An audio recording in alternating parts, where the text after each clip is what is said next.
Welcome to Gnanaprasuna astro channel. ఇవాళ వీడియోలో రవి వల్ల ఏర్పడే రహస్య యోగాన్ని గురించి తెలుసుకుందాము.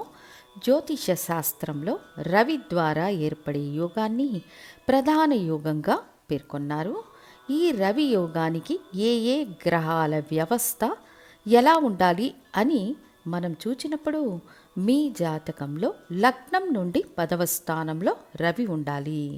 ఇది చాలా ముఖ్యమైన విషయం. ఉదాహరణకు మీరు కుంభలగ్నమైతే వృశ్చికంలో రవి ఉండాలి. మీరు మేషలగ్నం అయితే మకరంలో రవి ఉండాలి. సో రవి లగ్నానికి 10వ స్థానంలో ఉండాలి అనేది మొదటి నియమం. మీరు ఏ లగ్నంలో జన్మించినా 10వ స్థానంలో రవి ఉండాలి. ఆ రవికి 3, 6, 10, 11 అనే ఉపచయ స్థానాలలో గురువు, కుజుడు, శని భగవానుడు ఉండాలి. ఇక్కడ శుక్రుడిని, బుధుడిని లెక్కించవలసిన అవసరం లేదు. కారణం వీరిరువురు ఎల్లప్పుడూ రవికి దగ్గరగా సంచరిస్తుంటారు కాబట్టి వీళ్లను లెక్కించకూడదు. మీ లగ్నానికి రవి 10వ స్థానములో అమరి ఉండి ఈ రవికి 3, 6, 10, 11 అనే ఉపచయ స్థానాలలో గురువు, శని, కుజులు అమరి ఉండాలి. ఉదాహరణకు మీరు ఒక మిథున లగ్న జాతకులు. మీ లగ్నానికి 10వ స్థానమైన మీనంలో రవి అతి మిత్ర స్థానంలో దిగ్బలంలో ఉన్నారు. ఈ రవి ఉన్న స్థానానికి 3వ స్థానమైన వృషభంలో, 6వ స్థానమని సింహంలో, 10వ స్థానమని ధనుస్సులో, 11వ స్థానమని మకరంలో కుజ, గురు, శనులు అమరి ఉంటే ఈ రవి యోగం ఏర్పడుతుంది. ఇందులో ముగ్గురు కలిసి ఉన్నా లేదా ఒంటరిగా ఉన్నా ఇబ్బంది ఉండదు.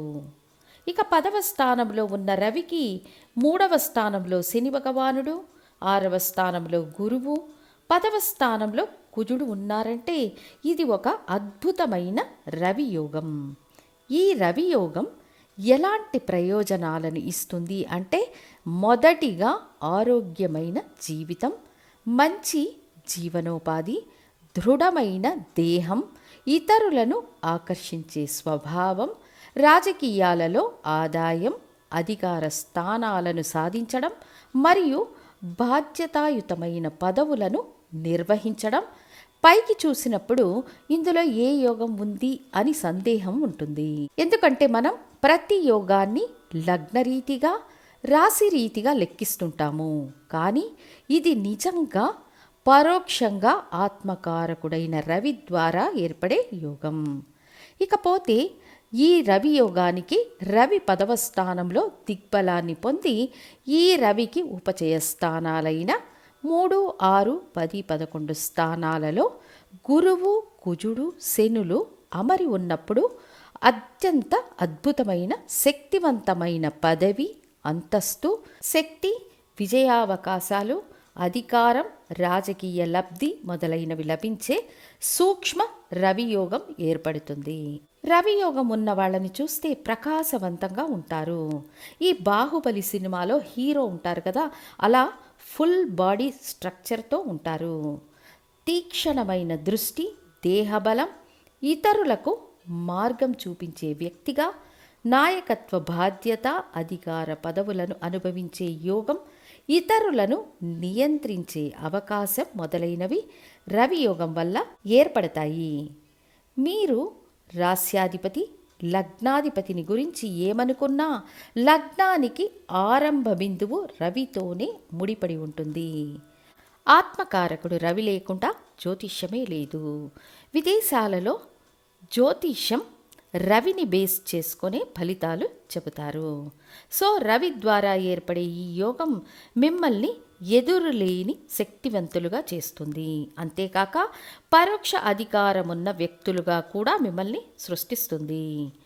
ఉదాహరణకు మీ జీవిత భాగస్వామి కలెక్టర్ అనుకోండి, అప్పుడు మీకు పరోక్షంగా అధికారం ఉంటుంది. ఒకవేళ మీ తండ్రి ఒక గొప్ప నాయకత్వ పదవిలో ఉన్నారంటే మీకు పరోక్షంగా అధికారం అందుబాటులో ఉంటుంది. మీకు ఒక ప్రాణ స్నేహితుడు ఆయన ఎలక్షన్లో గెలిచి ఒక ఎంపీగా ఉన్నారనుకోండి, మీకు పరోక్ష అధికారం అందుబాటులో ఉంటుంది. లగ్నాధిపతి బలంగా ఉన్న సందర్భంలో దశాభుక్తులు సహకరించినప్పుడు ప్రత్యక్ష అధికారం దొరుకుతుంది. సో 10వ స్థానంలో రవి ఉండి, ఈ రవికి ఉపచయ స్థానాలైన 3, 6, 10, 11 స్థానాలలో శని, గురు, కుజులు ఉంటే ఒక జాతకుడు తనను తాను గొప్ప విజేతగా తీర్చిదిద్దుకుంటాడు. మనకు పుట్టుకతోనే వచ్చే యోగాలు అదృష్ట యోగాలు, కానీ కష్టపడి సాధించే యోగం ఈ రవి యోగం. కేంద్ర స్థానం బలంగా ఉన్న జాతకుడు ప్రతిభావంతుడు.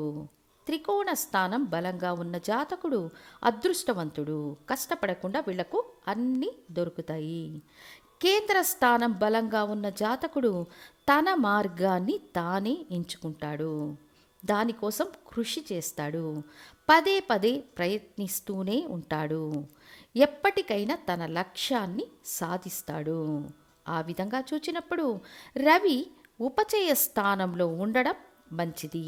అందులోనూ లగ్నానికి కేంద్ర స్థానమనే 10వ స్థానంలో రవి ఉండి, ఈ రవికి 3, 6, 10, 11 స్థానాలలో గురు, శని, కుజులైన ఈ 3 గ్రహాలు అమరి ఉంటే ఉత్తమ రాజయోగాలలో ఒకటైన రవి యోగం మీకు లభిస్తుందని తెలియజేస్తూ మళ్ళీ ఇంకొక ముఖ్య వీడియోతో మళ్ళీ మీ ముందుంటాను.